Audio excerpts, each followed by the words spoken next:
Hi, Michael. And I'm not reading from my phone tonight, actually. I'm reading from print. This used to be high gloss, but before it's been beat to hell because I was so excited to be showing people my byline in it. This is a glossy Aussie magazine called DNA. It's you can get it at one of these bookstores. I call it Glossy Aussie because it's based in Australia, and it's a pretty good periodical, but it costs like $15 in the States. But anyway, they sent it to me for free because I wrote for it. So thank you. So yeah, this is called Too Much Information. This appeared about a year ago. It's called Once Upon a Tenderloin, a Hookup Goes Belly Up. Who would have known that a hookup on Adam for Adam would leave me wandering out of bounds? I just returned from a trick's house that didn't transpire the way I intended at all. There's been a culture clash going on in my San Francisco neighborhood ever since Mayor Ed Lee gave tax breaks for Twitter to move into the mid-market area. An influx of clueless techies have been invading my Tenderloin turf ever since. I'm a proud longtime resident of the TL, which has maintained a reputation so loathsome as to prompt hotels such as the Hilton to warn tourists against wandering across its borders. I met Condoms Are Boring, the tag from Adam for Adam, at his immaculate high-rise flat that featured a sweeping panoramic view of the gas station across the street. The building is smart-wired with digital community message boards, while the finished concrete floors glistened in the soft recessed lighting. They had torn down an all-night diner to throw this building up like an Amish barn raising.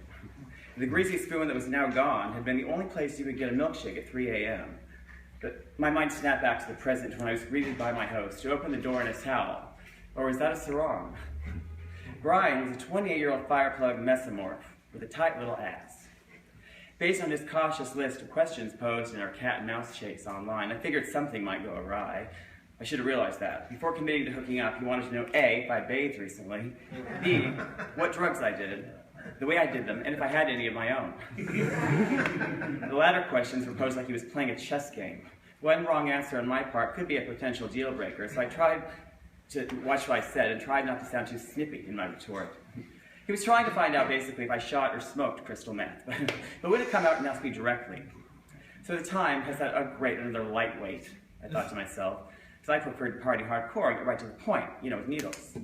But I was willing to pretend that I only blew clouds in order to get freaky with him.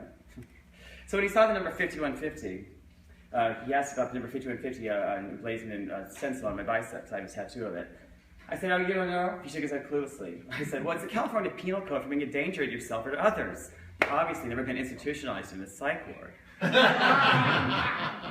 He goes, hey, what are those? He said as he was like running his hand over the slash and track marks on my arms. I said, well, I used to cut. See, that was kind of like a coping mechanism, I guess. It's kind of a phase, you know what I mean? And anyway, so then he took out my shirt and he saw this vertical scar that runs from like just under my chest to my navel. So I volunteered the truth with no regard for TMI. Well, see, I used to have this kind of like body dysmorphia issue. I was kind of like an eating disorder, you know. So anyway, that surge scars I had is from the surgery I got when I got gangrene from like not eating.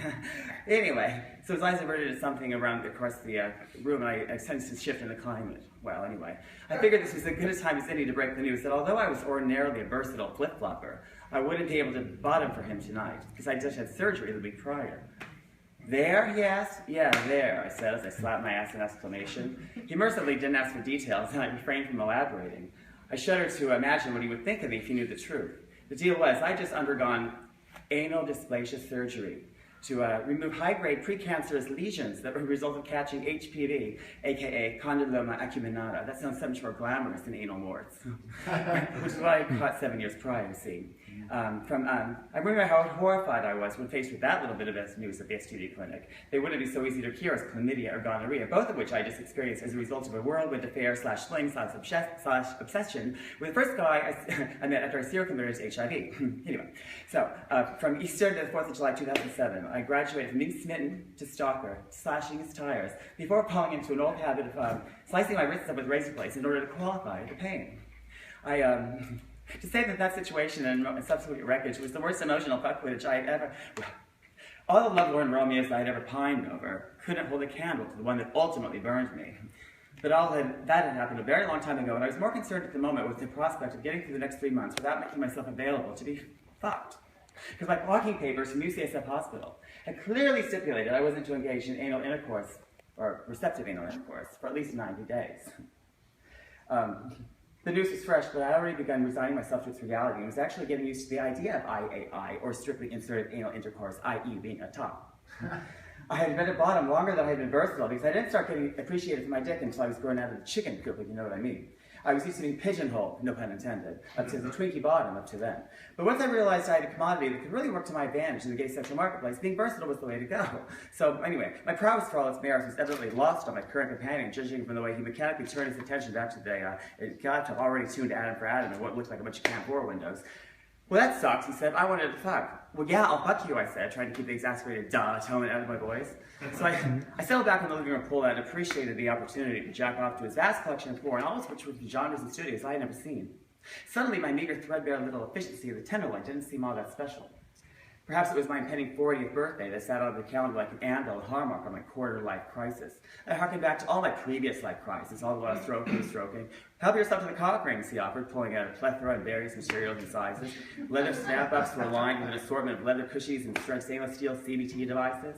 Embarrassed, I pumped a squirt of this expensive Swiss Navy lube and lost myself in the task at hand, so to speak. I had a full view of the back of his head, an earful of his biographical sketch. It's almost over. He regaled me with a story that outlined a Mormon missionary boy from Salt Lake City. The nubile, tight-ass little Latter-day Saint wasn't exhibiting his best preferred trait, in my opinion. He adopted the alternate meaning of the descriptive tight-ass that has nil to do with his proclivities in the sack. He regaled me with the, have you seen Book of Mormon? I asked. So my attention was like half focused on his monologue until it meandered into Mormon matters. And then I started singing.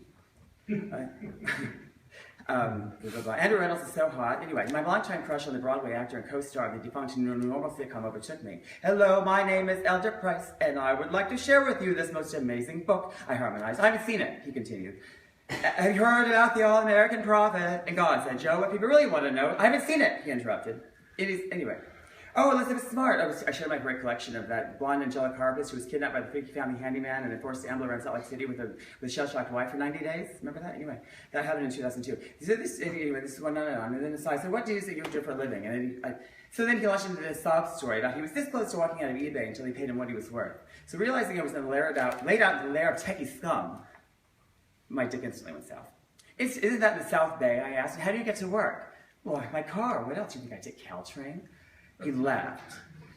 He laughed. Did he think it was funny that his techie scum, consumer, and carbon footprint was guzzling gas and ruining the physical environment as well as the cultural integrity of my neighborhood and the entire city of San Francisco? I got a jet, I said as I peeled off the cushy cock ring and doused it with hand sanitizer. I told him to add me as a friend on Facebook and pecked him on the lips. I could smell the minty fresh scent emanating from his lips that snacked to Bert's speeds. I wondered if I had ever been that high maintenance. I knew I'd always pushed the envelope to left and center into the margins. I was decidedly unapologetically